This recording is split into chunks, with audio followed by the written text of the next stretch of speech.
가로주택 정비사업 수익률 낮다고 그냥 헌집에 계속 사실 거 아니잖아요. 네.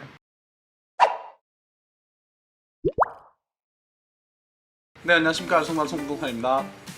방송이 좀 뜸한데도 불구하고 계속 문의가 들어오시거든요.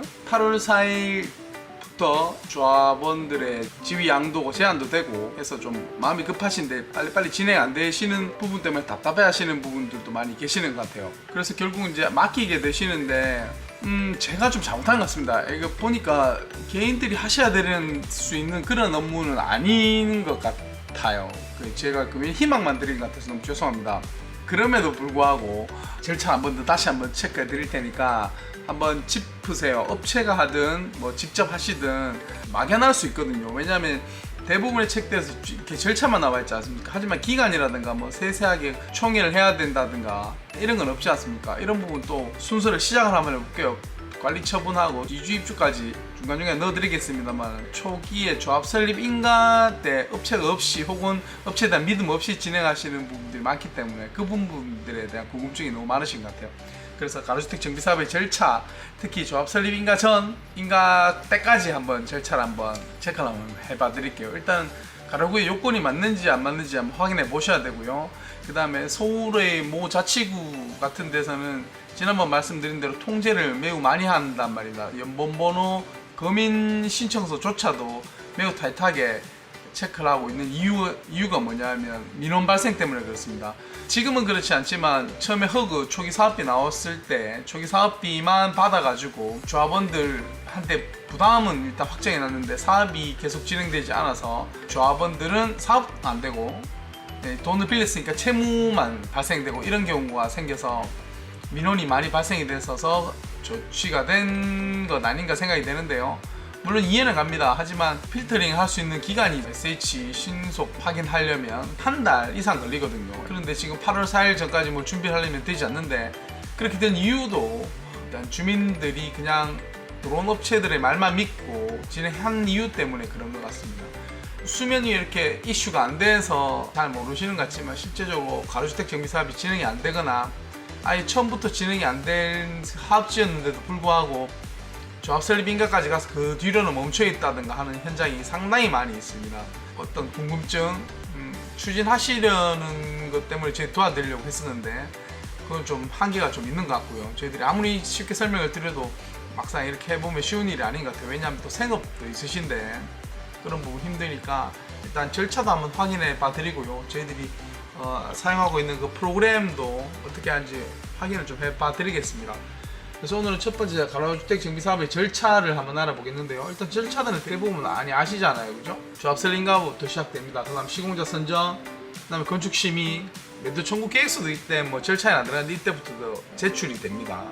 그리고 감정평가 이루어지고요. 분양 신청 및 통지 및 공고가 나오고, 그 다음에 사업 시행 계획서 및 작성 및 통지가 됩니다. 그 다음에 사업 시행 계획 인가가 나는데 여기 사업 시행 계획 인가 때 뭐 관리 처분 계획 내역도 다 들어가야 됩니다. 그래서 관리 처분이라는 말이 없지 사실 그 내용은 다 들어가기 때문에 절차가 무조건 간소화됐다 이런 건 좀 다른 말이죠. 그래서 이주 및 철거, 그다음 착공 및 분양을 하게 되어 있습니다. 하지만 조합 설립 인가 때까지 준비 때까지 어떤 건지만 먼저 오늘 한번 확인해 봐 드릴게요. 조합 설립 인가를 하시려면 먼저 인가 요건이 되셔야 됩니다. 다들 이거는 많이 들으셔서 아시죠? 토지등 소유자가 80% 이상 10분의 8이죠. 그 다음에 토지 면적 3분의 2 이상 토지등 소유자 등의 동의가 필요합니다. 여기에서 많은 어려움과 절차 때문인지 아니지 어떤지 대략적 분담금에 대한 요청 여기에 대한 분쟁들이 생기죠. 하지만 이건 별도의 문제입니다. 별도의 문제를 말씀드리는 그 내용 잘 이해하시라는 거죠. 조합 설립인가 가로주택 정비사업 꼭 하실 필요 없습니다. 하지만 가로주택 정비사업밖에 방법이 없다라고 판단하시면 반대를 하실 이유가 없다는 겁니다. 주민들 간에 합의가 이루어져야지만 가장 중요한 수익률, 사업성이면 불필요합니다.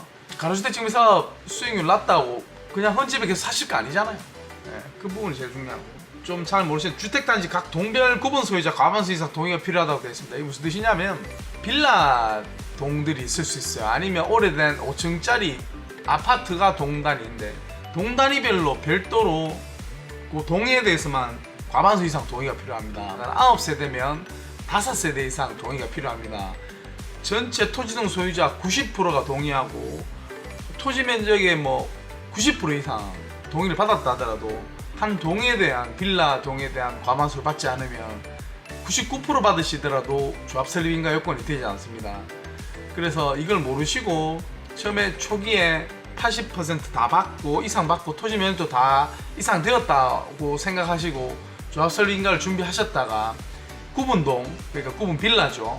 빌라에 대한 과반수 동의를 못 받으셔가지고 사업이 지체되거나 매우 진행에 곤란을 겪는 경우도 많거든요. 그러시기 때문에 반드시 구분동에 대한 동의 요건을 맞춰야 된다는 거 아셔야 되고요. 단지 면적 20% 미만 범위 내에 사업시행구역 면적 편입이 가능합니다. 그래서 혹시나 20% 들어왔으면 좋겠는데 반대가 심하거나 하시면 조합 설립인가가 먼저 우선이시라면 제외하고 진행받고 추후에 아마 20% 미만 내에서는 하실 수도 있다는 거, 그 내용만 알고만 계시고요. 그 다음에 공동주택 외 건축물은 해당 건축물이 소지하는 전체 토지 면적의 2분의 1 이상의 토지 소유자 동의가 있어야 가능하다. 그러니까 공동주택이 전체 사업구역의 80%고 그 다음 나머지가 20% 주택이 있다고 하는데 공동주택만 80% 받으면 토지동 소유자 80% 이상이 되고 또 면적도 3분의 2 이상 되기 때문에 가로주택 정비사업조합 설립인가 요건이 된다고 생각하실 수 있잖아요. 아닙니다.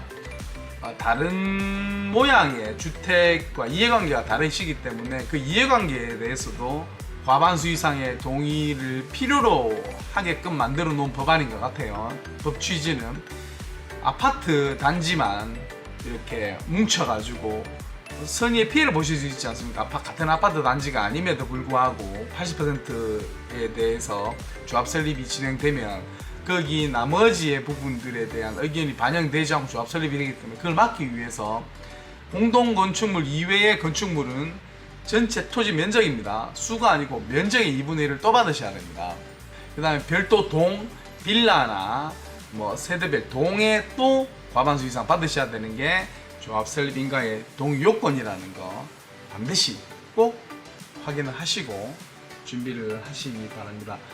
그래서 또 서류가 더 필요한데요. 일단은 오늘은 조합 설립인가 때 필요 요건 80% 이상, 토지 면적 3분의 2 이상. 하지만 별도 동 주의하셔야 되는 부분 말씀드렸고요. 그 다음에 공동주택 외의 건축물에 대해서 면적의 2분의 1 이상 동의를 받아야 된다는 점, 이 부분도 반드시 체크하는 거 말씀을 드리도록 하겠습니다.